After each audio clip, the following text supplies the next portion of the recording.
Everybody, we're going to be talking about the drummer track a little bit tonight. One of the things I love about the drummer are the producer kits, but sometimes, say I'm working on a project where I've already got the drummer dialed in, I really like what I'm doing, but I want to have more control over it. Well, we can also use the multi-output functionality of the original drummer track. Let me show you exactly what that looks like, because I think it gives us a really nice alternative to using either just the stereo output drummer track or the full producer kits. When you're in the drum kit designer, you can choose stereo or multi-output. In fact, you could just start with the multi-output and it's all going to go out just the main two channels until we expand them. So I've got it now set. You'll see at the very bottom of my screen, there's a little plus and a minus now on the channel strip. That means I can expand this out.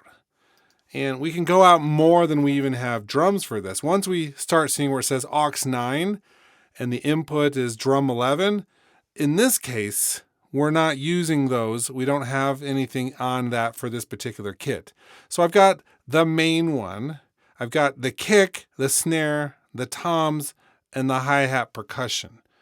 We can push any of these back to the main that we want just by turning off the input, and it's smart enough to know that it's not coming out there anymore. The biggest catch to all of this is that the only effects that are now being used for my original channel strip are going on what are the overheads. That's this first one. And so if I want everything except the overheads to go into those, I can either put all these effects on the other tracks, or we can do a nice little trick using a bus. So let's just go out bus 20. It's separate from everything else. In fact, let's do that for these other three as well. So they're all going out to bus 20. So it'll be down here, this one.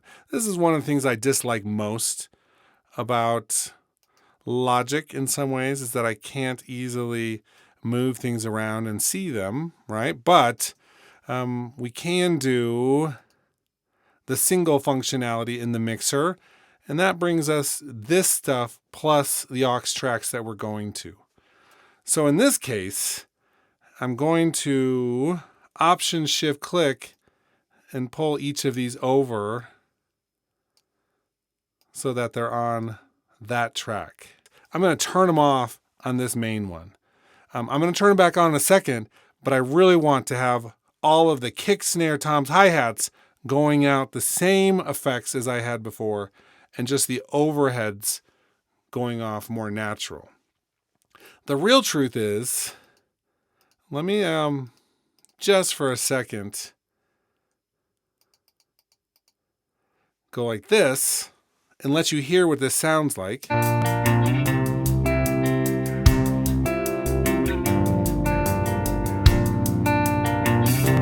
Like to see inside the sun.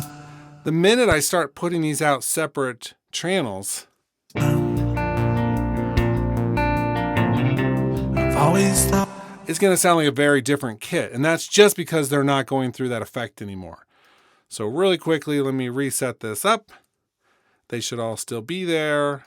There we go. Turn them off on this one. And let's see how similar it sounds now. So we're essentially back to the kit the way it was. These four are being routed through the same effects, just using an output bus and an auxiliary track. But this main one, which are all the cymbals, the ride cymbals, the crashes, I don't have to over compress them now to get the overall sound of the kit that I like. Hold me close.